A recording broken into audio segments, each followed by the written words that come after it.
Interlock பிரிக் manufacturing யூனிட்டில் எந்த மாதிரி வந்து இந்த பிரிக்கை வந்து மேனுஃபேக்சரிங் பண்ணுறாங்க அப்படிங்கிறது ஃபுல் எக்ஸ்ப்ளனேஷனோட சொல்கிறேன். இது வந்து பார்த்திங்கன்னா ஃப்ளை ஆஷ் பேஸ்டு இன்டர்லாக் பிரிக், சரிங்களா. ஃப்ளை ஆஷ் கண்டென்ட் வந்து இந்த இன்டர்லாக் பிரிக்கில் கொஞ்சம் அதிகமாகவே இருக்கும். ஸோ அதனால தான் வந்து இது ஃப்ளை ஆஷ் பேஸ்டு இன்டர்லாக் பிரிக் அப்படின்னு சொல்லி சொல்கிறோம். இதில் வந்து பார்த்திங்கன்னா ஒரு ப்ராப்பர் மிக்சிங் ப்ரொப்போர்ஷனில் என்னென்ன ரா மெட்டீரியல்ஸ் மிக்ஸ் பண்ணுறாங்க அப்படின்னு பார்த்தீங்கன்னா எம் சாண்டு, ஃப்ளை ஆஷ், அப்புறம் வந்து 6mm ஜல்லி, இங்கே பார்த்தீங்கன்னா தெரியும் பேபி ஜல்லி அப்படின்னு சொல்லி சொல்லுவோம்.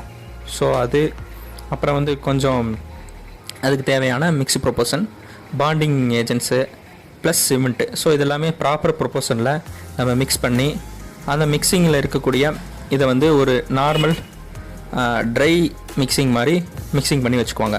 ஸோ அதை வந்து கம்ப்ரஸ் பண்ணி நல்ல ஒரு 5 to 6 கம்ப்ரசிவ் ஸ்ட்ரென்த் வரையும் கிடைக்கிற அளவுக்கு கம்ப்ரஷன் பண்ணி இந்த மிஷினில் வந்து மேனுஃபேக்சரிங் பண்ணுறாங்க. ஸோ அந்த மேனுஃபேக்சரிங் பண்ணுறது தான் நீங்கள் இப்போ பார்த்துட்ருக்கீங்க. அதில் வந்து பார்த்திங்கன்னா அந்த ரா மெட்டீரியல் மிக்சிங் பண்ணதை வந்து அவங்க வந்து அந்த மிஷினில் வந்து போட்டு ஆப்ரேட்டிங் பண்ணி அதை வந்து நல்லா ஒரு கம்ப்ரஸ் பண்ணி அதை வந்து எடுக்கிறாங்க. ஸோ இந்த பிரிக் வந்து பார்த்திங்கன்னா ஃப்ளை ஆஷ் பேஸ்டு பிரிக்கு. ஸோ அதனால தான் இதோட ஃபினிஷிங் வந்து பார்த்திங்கன்னா ரொம்பவே பக்காவாக இருக்கும். ஸோ நார்மல் காங்க்ரீட் இன்டர்லாக் பிரிக் வந்து கொஞ்சம் அந்த ரஃப்னஸ்ஸு, கொஞ்சம் கிராக்ஸ் அதிகமாக ஃபார்ம் ஆகும். இதில் வந்து கிராக்ஸ் அதிகமாக ஃபார்ம் ஆகாது. எதனால் அப்படின்னா இதில் வந்து ஃப்ளை ஆஷ் யூஸ் பண்ணுறதுனால அந்த ஸ்மூத்னஸ் வந்து ஃபினிஷிங்கில் வந்து நல்ல ஒரு ஸ்மூத்னஸ் வந்து நமக்கு கிடைக்குது. ஸோ அதனால தான் வந்து இந்த ஃப்ளை ஆஷ் பிரிக்கை மேக்ஸிமம் வந்து கமர்ஷியல் பர்பஸ்க்கு ப்ளஸ் ரெசிடென்ஷியல் பர்பஸ் கூட மேக்ஸிமம் இப்போ யூஸ் பண்ணுறாங்க.